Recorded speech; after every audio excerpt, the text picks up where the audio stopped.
भागीदारी दस्तक, भारत की आवाज। बीएसपी की चुनावी जनसभा में इकट्ठा हुए बीएसपी के सभी छोटे बड़े पदाधिकारी,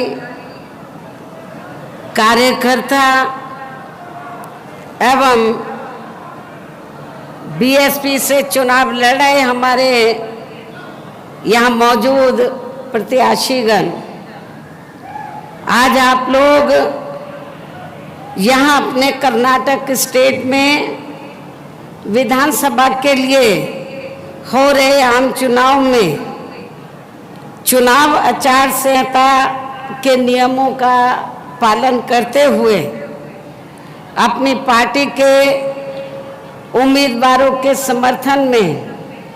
मुझे सुनने के लिए यहाँ इकट्ठा हुए हैं, तो उसके लिए मैं आप सभी लोगों का हार्दिक दिल से आभार प्रकट करती हूँ। और अब मैं सबसे पहले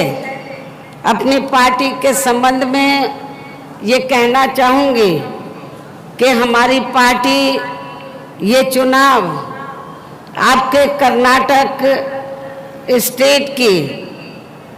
अधिकांश विधानसभा की सीटों पर अकेले अपने बलबूते पर ही पूरी तैयारी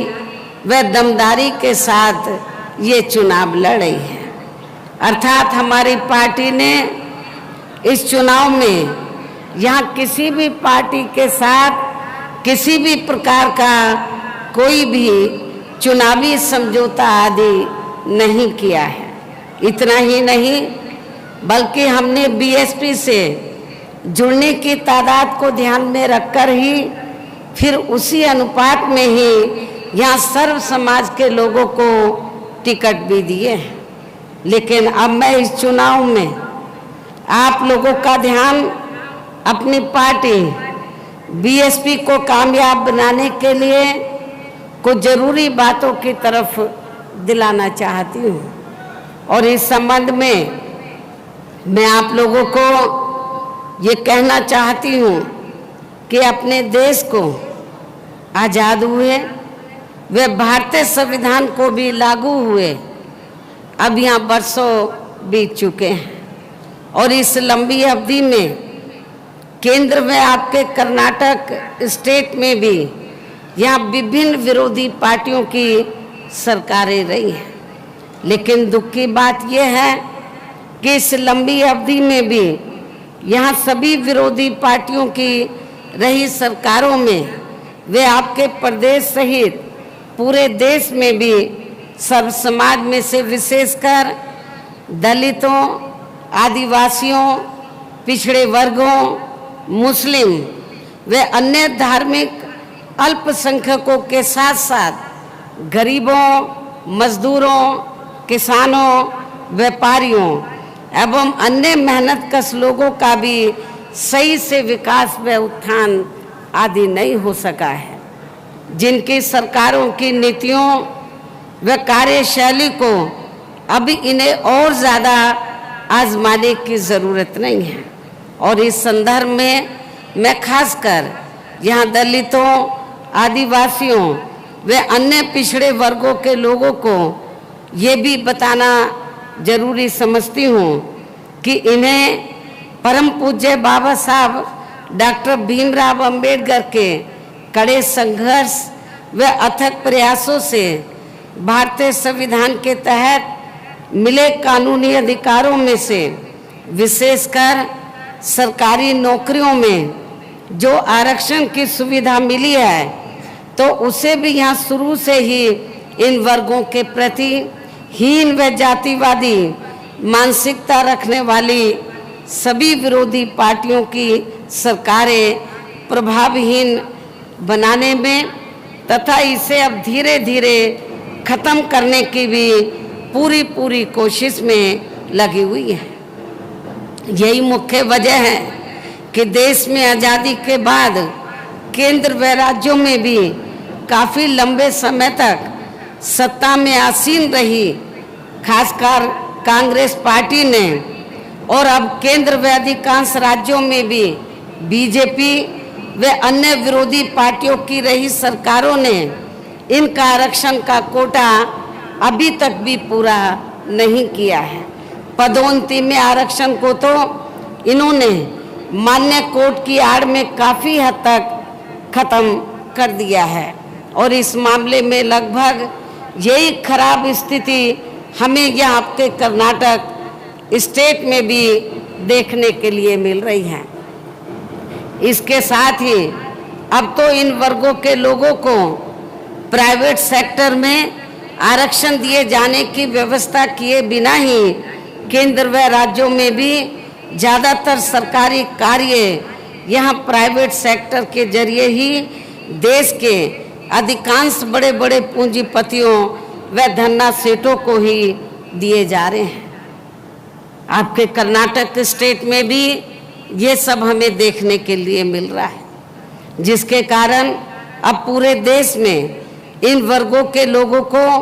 आरक्षण का बहुत कम ही लाभ मिल पा रहा है, और इससे अब पूरे देश में दलितों व आदिवासियों के साथ साथ अन्य पिछड़े वर्गों के लोगों को भी काफ़ी ज़्यादा नुकसान हो रहा है। इसके साथ साथ यहाँ मैं अन्य पिछड़े वर्गों के लोगों को ये भी बताना चाहती हूँ, बैकवर्ड क्लास के लोगों को ये भी बताना चाहती हूँ कि इन्हें मंडल कमीशन की रिपोर्ट के तहत आरक्षण की ये सुविधा केंद्र में रही कांग्रेस व बीजेपी आदि की भी रही सरकार में नहीं मिला है, बल्कि बीएसपी के कड़े संघर्ष एवं अथक प्रयासों से ही श्री बीपी सिंह की सरकार में ही इन्हें ये सुविधा मिली है, जिसका भी विरोधी पार्टियां इन्हें इनका पूरा लाभ नहीं दे पा रही हैं। और सोचने की बात यह है कि आपके कर्नाटक स्टेट में जब असेंबली का चुनाव हो रहा है तो कांग्रेस पार्टी ने यहाँ खास तौर से वीकर सेक्शन के लोगों को ये कहा कि हम आरक्षण की जो सीमा है 50% से बढ़ाकर 75 कर देंगे। लेकिन सोचने की बात यह है कि जिस कांग्रेस पार्टी ने अपनी हुकूमत में मंडल कमीशन की रिपोर्ट लागू नहीं की, जिस कांग्रेस पार्टी ने अपनी हुकूमत में SC ST का रिजर्वेशन कोटा पूरा नहीं किया और इनके हितों के लिए जो कानून बनाए गए थे तो उनको लागू नहीं किया, तभी फिर बाबा साहब डॉक्टर अंबेडकर ने तो देश की जो सेंटर की पहली सरकार थी उसके वो कानून मंत्री थे, उससे उन्होंने इस्तीफा दे दिया था। तो इसलिए आप लोगों को जो 50 से सीमा बढ़ाकर 75 की बात कर रहे हैं, 75%, ये केवल हवाई है, कागजी है, इसमें कोई भी दम नहीं है, कोई भी ताकत नहीं है, और प्रैक्टिकल में इसका कोई भी लाभ आप लोगों को मिलने वाला नहीं है। इतना ही नहीं बल्कि बीएसपी के अथक प्रयासों से ही श्री बीपी सिंह की सरकार में इन वर्गों के मसीहा परम पूज्य बाबा साहब डॉक्टर भीमराव अंबेडकर को भी यहाँ भारत रत्न की उपाधि से सम्मानित किया गया है, जिसके लिए वो हर प्रकार से पात्र भी थे। जब सेंटर में कांग्रेस पावर में थी तो हमारे समाज के लोग खास तौर से बाबा साहब के अनुयायी तो कांग्रेस से बराबर ये मांग करते रहे बाबा साहब को भारत रत्न की उपाधि से सम्मानित किया जाए, लेकिन कांग्रेस ने बाबा साहब डॉक्टर भीमराव अंबेडकर को भारत रत्न की उपाधि से सम्मानित नहीं किया। लेकिन जब सत्ता परिवर्तन हुआ, श्री बीपी सिंह की सरकार बनी सेंटर में और पहली बार हमारे कुछ एमपीज जीत कर आए, उसमें मैं भी मेंबर पार्लियामेंट बनी थी, तो उस समय श्री बीपी सिंह ने ये कहा था तो कि हम ये चाहते हैं माननीय श्री कांशीराम जी को कि आपकी पार्टी सरकार में शामिल हो जाए। और हम चाहते हैं कि मायावती को जो भी चाहे हम मंत्रालय सेंटर में देने के लिए तैयार हैं। लेकिन हमने श्री बीपी सिंह को ये कहा कि हमें मंत्रालय नहीं चाहिए। हमारी दो ही मांगे हैं। जो बैकवर्ड क्लास की मंडल कमीशन की रिपोर्ट जो कांग्रेस की हुकूमत के समय में आ गई थी वो पेंडिंग में पड़ी है, उसको लागू कर दो। कांग्रेस पार्टी ने अपने लंबे अरसे के शासनकाल में तो बाबा साहब को भारत रत्न की उपाधि से सम्मानित नहीं किया है, उनको सम्मानित कर दो। हमें इसके सिवाय ना कोई बड़ी कुर्सी चाहिए, हमें केवल बाबा साहब का सम्मान चाहिए और पिछड़ों को जो मंडल कमीशन की रिपोर्ट है वो लागू होनी चाहिए। तो श्री बीपी सिंह ने हमारी बात को माना और उन्होंने मंडल कमीशन की रिपोर्ट को लागू किया और बाबा साहब डॉक्टर अंबेडकर को भारत रत्न की उपाधि से सम्मानित किया। यहाँ मैं ये भी कहना चाहूंगी कि इन वर्गों के लोगों को, जो वीकर सेक्शन के लोग हैं, इन वर्गों के लोगों को जुल्म जाति से निजात दिलाने के लिए जो भी नियम व कानून आदि बने हैं तो उन पर भी अब केंद्र व अधिकांश राज्यों की भी सरकारें सही से अमल नहीं कर पा रही हैं, जिससे अब यहाँ विशेषकर दलितों व आदिवासियों के ऊपर शोषण करने वाले लोगों का मनोबल और भी ज़्यादा बढ़ रहा है। यही स्थिति हमें मुस्लिम समाज की भी देखने के लिए मिल रही है। ओबीसी के साथ साथ जो धार्मिक अल्पसंख्यक समाज में से जो मुस्लिम समाज के लोग हैं और ईसाई समाज के लोग हैं, क्रिश्चियंस हैं, उनकी भी स्थिति कोई ठीक नहीं है। और ये सब हमें यहाँ के कर्नाटक प्रदेश में भी काफ़ी कुछ इनकी दयनीय हालत देखने के लिए मिल रहा है, जिसके अनेकों उदाहरण आप लोगों के सामने हैं। इसी प्रकार हमें पूरे देश में जो दलित आदिवासी पिछड़े वर्ग के लोगों की हालत तो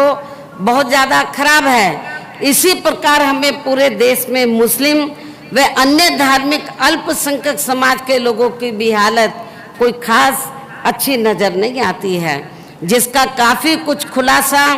केंद्र सरकार की सच्चर कमेटी की रिपोर्ट में भी किया गया है। इसके साथ साथ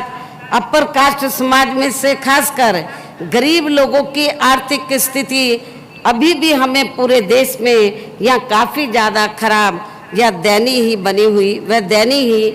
हुई नज़र आती है। इनके अलावा आपके प्रदेश सहित पूरे देश में सर्व समाज में से विशेषकर यहाँ गरीब, मजदूर, किसान, कर्मचारी, व्यापारी एवं अन्य मेहनतकश लोग भी अपनी विभिन्न समस्याओं को लेकर अभी भी हमें काफ़ी ज़्यादा दुखी ही नज़र आते हैं। और इनमें से किसान वर्ग तो केंद्र की वर्तमान भाजपा सरकार द्वारा बनाई गई गलत नीतियों के कारण काफ़ी ज़्यादा परेशान व आंदोलित भी रहा है। किंतु इन सब की मुख्य वजह हमारी पार्टी केंद्र व आपके कर्नाटक स्टेट में भी यहाँ अब तक रही सभी विरोधी पार्टियों की सरकारों की जातिवादी, पूंजीवादी व संकीर्ण मानसिकता के तहत बनाई गई उनकी गलत नीतियों एवं गलत कार्य प्रणाली को ही काफ़ी हद तक जिम्मेवार मानकर चलती है। और इस मामले में खासकर इनके गलत आर्थिक नीतियों की वजह से ही आए दिन यहाँ पूरे देश में गरीबी, बेरोजगारी व महंगाई आदि भी काफ़ी ज़्यादा बढ़ रही है। जबकि इस मामले में शुरू से ही हमारी पार्टी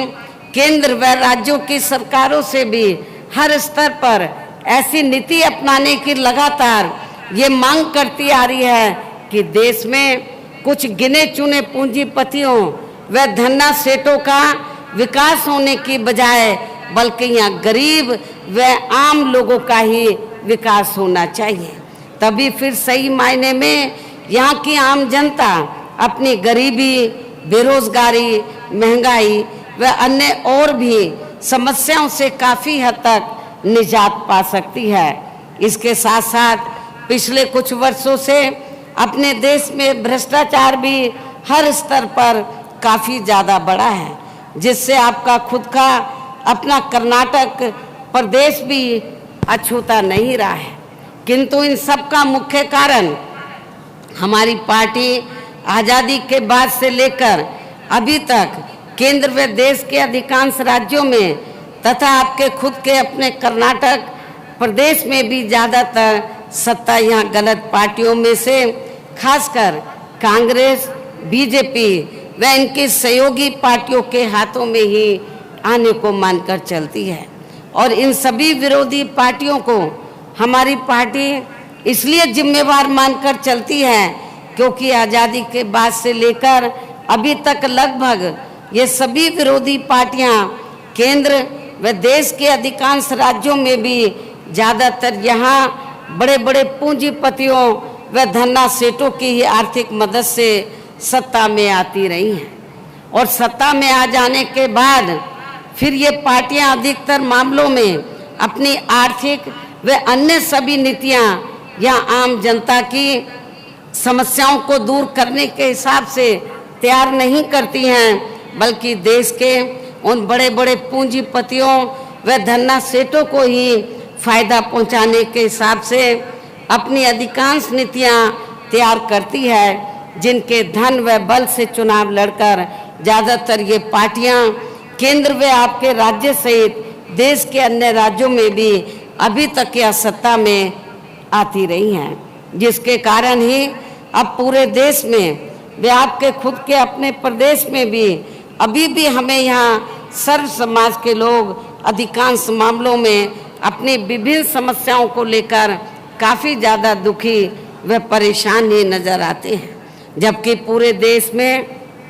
बीएसपी ही अकेली एक ऐसी पार्टी है जो विरोधी पार्टियों की तरह देश के बड़े बड़े पूंजीपतियों व धन्ना सेठों की आर्थिक मदद से नहीं बल्कि अपनी पार्टी के ही आम कार्यकर्ताओं की आर्थिक मदद से चुनाव लड़कर यहाँ केंद्र व राज्यों की सत्ता में आना चाहती है, ताकि हमारी पार्टी सत्ता में आने के बाद फिर बिना किसी दबाव के व आज़ाद होकर सर्व समाज के लोगों की व खासकर वीकर सेक्शन के लोगों की सभी समस्याओं का समाधान करके उन्हें हर मामले में व हर स्तर पर खुशहाल बना सके। और इसी आधार पर चलकर ही आबादी के हिसाब से देश के सबसे बड़े प्रदेश अर्थात उत्तर प्रदेश में 4 बार हमारी पार्टी ने अपने नेतृत्व में यहाँ सरकार भी बनाई है। और आपको मैं ये बताना चाहती हूँ, बहुत से विरोधी पार्टी के लोग बीएसपी के बारे में ये कहते हैं कि बीएसपी अब बहुत कमज़ोर हो गई है, सिमट गई है उत्तर प्रदेश में। ऐसा नहीं है। मैं आपको बताना चाहती हूँ, आप चुनाव का रिकॉर्ड उठाकर देखो कि जब तक पूरे देश में और यूपी में भी चुनाव बैलेट पेपर से होता रहा तो हमेशा पार्लियामेंट में भी और असेंबली में भी बीएसपी का ग्राफ बढ़ा है, वोट का प्रतिशत बढ़ा है, सीटें बढ़ी हैं, सरकार भी बनी है 4 बार। लेकिन जब से ये ईवीएम के जरिए चुनाव होना शुरू हुआ है सन 2007 में, तो केंद्र में आपको मालूम है जब यूपी में असेंबली का चुनाव हुआ ईवीएम के जरिए, तो सेंटर में तो कांग्रेस ने ये तैयार किया, जो हमें जानकारी मिली है कि हमें स्टेट से कोई लेना देना नहीं, तो हमें तो सेंटर से लेना देना है। तो ईवीएम में धांधली करके तो लगातार वो कई बार सत्ता में सेंटर में बने रहे। लेकिन बीजेपी ने इनकी कमजोरी को पकड़कर तो उन्होंने धांधली करने वालों को पकड़ लिया, वो सेंटर में आ गए। और अब उन्होंने ये फैसला लिया हम सेंटर ही नहीं, हम देश में जो स्टेट हैं उनको भी कैप्चर करेंगे ईवीएम में धांधली के जरिए। इसलिए उत्तर प्रदेश में या देश के काफ़ी राज्यों में ये धांधली का खेल है ईवीएम में, और कुछ नहीं है। मैं दावे के साथ कहती हूँ चुनाव ये बैलेट पेपर से कराएं, कांग्रेस हो बीजेपी हो, ये आपको कहीं नजर नहीं आएंगे। तो इसलिए जब तक ये चुनाव वहां पर बैलेट पेपर से होता रहा, हमारा ग्राफ बढ़ा है। हमारी 4 बार सरकार बनी है। यूपी में नहीं, देश के अन्य राज्यों में भी पार्टी की बात आगे बढ़ी है। इसलिए कर्नाटक के लोगों को हताश और निराश नहीं होना चाहिए। आप लोगों को मैं बताना चाहती हूँ, बहुत से ऐसे देश हैं जहाँ पर ईवीएम से इलेक्शन हो रहा था, लेकिन जब धांधली उन्होंने देखे, अब वहाँ पर बैलेट पेपर से हो रहा है। तो आज नहीं तो कल अपने देश में भी ईवीएम का सिस्टम खत्म होगा, बैलेट पेपर से चुनाव होगा। ये मैं आपको बताना चाहती हूँ। यदि आप लोग ठंडे होकर बैठ जाएंगे, मायूस होकर बैठ जाएंगे कि वोट देने का फायदा क्या, जब ईवीएम में धांधली हो रही है तो हमें घर बैठना चाहिए, ऐसा नहीं। कभी भी ये सिस्टम खत्म हो सकता है। जुडिशरी हो सकता है इसमें दखल दे दे, माननीय सुप्रीम कोर्ट दखल दे दे, और हो सकता है कि वो ये चुनाव पूरे देश में बैलेट पेपर से कराए। इसलिए आप लोगों को हताश और निराश नहीं होना है। अपनी पार्टी के जनाधार को बढ़ाना है, मूवमेंट को बढ़ाना है। आज नहीं तो कल ये सिस्टम खत्म होगा, फिर से बैलेट पेपर से आएगा और हमारी पार्टी और ये मूवमेंट जरूर आगे बढ़ेगी। और हमने ये भी मैं आपको बताना चाहती हूँ कि जब तक चुनाव बैलेट पेपर से होता रहा, यूपी में हमारी पार्टी का ग्राफ बढ़ा। 4 बार हमें सरकार बनाने का मौका मिला और हमने अपनी सभी चारों रही सरकारों में अपनी पार्टी की विचारधारा एवं सिद्धांतों के तहत चलकर, वैसे तो वहाँ सर्व समाज के हितों का पूरा ध्यान रखा है, लेकिन सभी मामलों में प्राथमिकता पहले हमने वहाँ सर्व समाज में से विशेषकर उन दलितों, आदिवासियों, पिछड़े वर्गों, मुस्लिम व अन्य धार्मिक अल्पसंख्यक समाज के लोगों को तथा गरीब एवं असहाय लोगों को ही दिया है, जिनकी वहाँ हर मामले में व हर स्तर पर सभी विरोधी पार्टियों की रही सरकारों में उनकी हीन, जातिवादी, संकीर्ण व पूंजीवादी सोच होने के कारण काफ़ी ज़्यादा उपेक्षा की गई है। इसके साथ साथ हमने उत्तर प्रदेश में गरीब एवं बेरोजगार लोगों को दूसरी सरकारों की तरह मामूली सा बेरोजगारी भत्ता न देकर उन्हें बड़ी तादाद में सरकारी व गैर सरकारी क्षेत्रों में स्थायी रोजगार भी उपलब्ध कराए हैं। साथ ही गरीब भूमिहीन लोगों को खेती करने के लिए उन्हें फ्री सरकारी जमीन भी दी है, जिससे वहाँ लाखों लोगों को फायदा पहुँचा है। इसके अलावा हमारी पार्टी की रही सरकार ने वहाँ विभिन्न क्षेत्रों में लगे लोगों के साथ साथ छात्रों, युवाओं, महिलाओं व बुजुर्गों आदि के हितों में भी अनेकों महत्वपूर्ण व ऐतिहासिक कार्य किए हैं, जिनसे उन्हें काफ़ी ज़्यादा लाभ पहुंचा है। इसके साथ साथ हमने उत्तर प्रदेश में सर्व समाज के लोगों के ऊपर किसी भी प्रकार की कोई जुर्म जाति आदि नहीं होने दी है, बल्कि हमारी रही सरकार ने वहाँ जुर्म जाति करने वाले लोगों को तो बिना बुलडोजर चलाए हुए या बिना मार धाड़ के, तो बिना कोई देरी किए हुए उन्हें तुरंत ही जेल के सलाखों के अंदर भेजा है, जहाँ मेरी सरकार में उनकी सही व असली जगह होती है। जो अभी इस समय यूपी में चल रहा है, ऐसा नहीं, मार धाड़ नहीं, कानून का वहाँ पे नंगा नाच हो रहा है, ऐसा नहीं,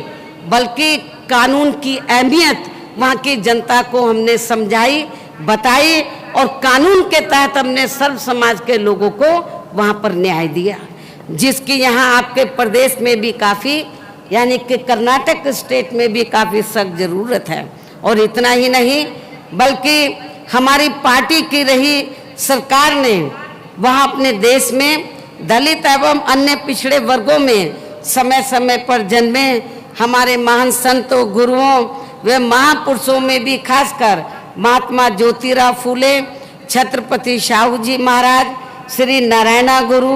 बाबा साहब डॉक्टर भीमराव अंबेडकर एवं मान्यवर श्री कांशीराम जी, जिन्होंने इन संतों, गुरु और महापुरुषों की मूवमेंट को आगे बढ़ाने के लिए अपनी पूरी जिंदगी निछावर की मान्यवर श्री कांशीराम जी ने काफ़ी कड़ा संघर्ष किया। इन सबको विभिन्न रूपों में पहली बार वहाँ पूरा आदर सम्मान दिया है, जिन्हें विरोधी पार्टियों के लोग अभी तक भी आसानी से पचा नहीं पा रहे हैं। इस प्रकार से उत्तर प्रदेश में हमारी पार्टी ने अपने सभी चारों रहे शासनकाल के दौरान वहाँ हर मामले में व हर स्तर पर सर्व समाज के लोगों को काफ़ी बेहतरीन सरकार दी है। और यदि आप लोग भी यहाँ अपने कर्नाटक स्टेट में आम जनहित के व खासकर कमजोर एवं उपेक्षित वर्गों के हितों में ऐसे ही कार्य करना चाहते हैं, इसके साथ ही आपके प्रदेश की जनहित से जुड़ी जो भी यहाँ स्थानीय समस्याएं हैं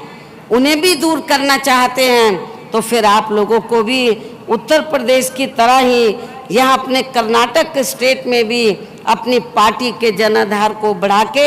यहाँ अपनी पार्टी की खुद की सरकार बनानी होगी। और अभी तो कर्नाटक में असेंबली का चुनाव हो रहा है और इसके लिए आप लोगों को आपके कर्नाटक स्टेट में वर्तमान में इस समय विधानसभा के लिए हो रहे आम चुनाव में अपनी पार्टी का अच्छा रिजल्ट लाना होगा। और इसके लिए आपको यहाँ की सत्ताधारी पार्टी व अन्य सभी विरोधी पार्टियों के साम दाम दंड भेद आदि हथकंडों से भी जरूर सावधान रहना है। आप लोगों को मालूम है कि यहाँ पर कांग्रेस और बीजेपी अभी जब ये सत्ता में होते हैं तो इनको जनहित के मुद्दे ध्यान में नहीं आते हैं, नज़र नहीं आते हैं, उनके हितों में काम नहीं करते हैं। और जनता यहाँ के कर्नाटक स्टेट में भी इनसे काफ़ी दुखी हो चुकी है। अब इन लोगों ने, अब इन दोनों पार्टियों ने खास तौर से इस चुनाव को जो धार्मिक रंग इन्होंने दिया है, तो मेरे ख्याल उससे आप लोगों को सावधान रहने की ज़रूरत है। जो इस चुनाव को इन्होंने सांप्रदायिक, खास तौर से जो धार्मिक इसको रंग दिया जा रहा है, बीजेपी वाले जय बजरंगबली बोल रहे हैं, कांग्रेस वाले कुछ और बोल रहे हैं, इससे आप लोगों की समस्याओं का समाधान होने वाला नहीं है। आप लोगों को इनके इस किस्म की जो इनके ढकोसलेबाजी है, जो उनकी इस किस्म का जो इनका षड्यंत्र चल रहा है, तो मेरे ख्याल इससे आप लोगों को सावधान रहना होगा। क्योंकि जो धर्म है वो अलग है, वो जीवन शैली से जुड़ा हुआ है, राजनीति अलग है। तो इसलिए आप लोगों को इनकी धार्मिक भावनाओं में ना बहकर, तो आप लोगों को बहुजन समाज पार्टी जो सही मायने में तो कहने में नहीं बल्कि कार्य करके दिखाने में विश्वास रखती है, इस पार्टी को कामयाब बनाना होगा। तो इनके बहकावे में आप लोगों को नहीं आना है। और इस मामले में खासकर आप लोगों को विरोधी पार्टियों के जारी किए गए उनके हवाई व प्रलोभन भरे चुनावी घोषणा पत्रों आदि के बहकावे में तो कतई नहीं आना है। आप लोगों ने, बीजेपी ने अपना चुनावी घोषणा पत्र जारी किया, कांग्रेस ने क्या बड़ी बड़ी बातें वो ये चुनावी घोषणा पत्र में उन्होंने कही है। जब भी चुनाव होता है ऐसा ये लोग करते हैं, लेकिन सत्ता में आने के बाद फिर ये लोग अपने चुनावी घोषणा पत्र के ऊपर अमल नहीं करते हैं। कहने का तात्पर्य यह है कि चुनाव के दौरान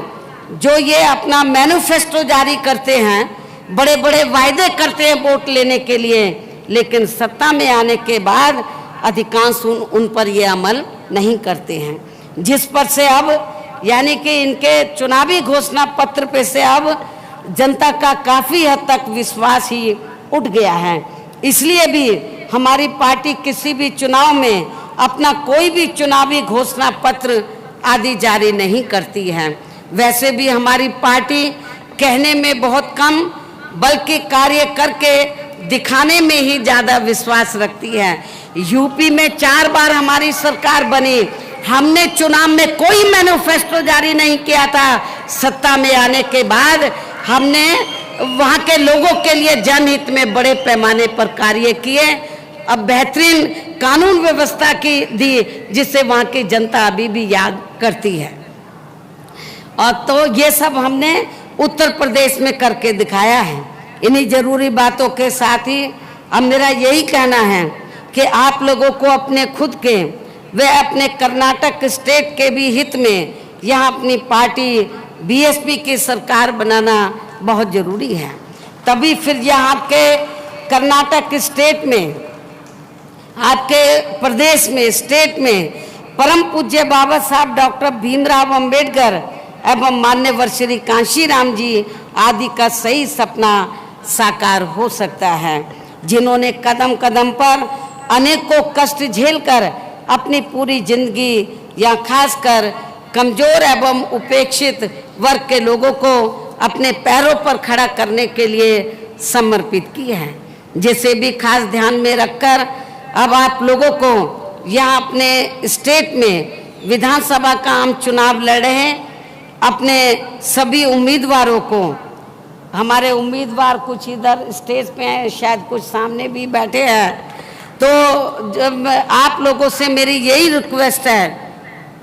कि जिसे जो हमारे संत गुरु महापुरुष हुए हैं, तो उनके डेडिकेशन को ध्यान में रखकर, उनके संघर्ष को ध्यान में रखकर, जिनकी वजह से आज थोड़ा घना जो आपको मिल रहा है, ये देन हमारे संत गुरु और महापुरुषों की है। जिसे भी खास ध्यान में रखकर अब आप लोगों को यहाँ अपने कर्नाटक स्टेट में विधानसभा का आम चुनाव लड़ रहे अपने सभी उम्मीदवारों को अपनी पार्टी के हाथी चुनाव चिन्ह के सामने वाले बटन को दबा के उन्हें ज़रूर जिताना है, उन्हें ज़रूर सफल बनाना है, उनको यहाँ की असेंबली में ज़रूर जिताकर भेजना है। अर्थात आप लोगों को इस चुनाव में अपनी पार्टी को कामयाब बनाने का हर संभव पूरा प्रयास करना है। इस उम्मीद के साथ ही अब मैं पुनः अपनी पार्टी के उम्मीदवारों को जिताने की पुरजोर अपील करते हुए अपनी बात यही समाप्त करती हूँ। जय भीम, जय भारत। धन्यवाद बहन जी, धन्यवाद। चैनल को बचाना चाहते हो तो सब्सक्राइब करें, लाइक करें और शेयर करें।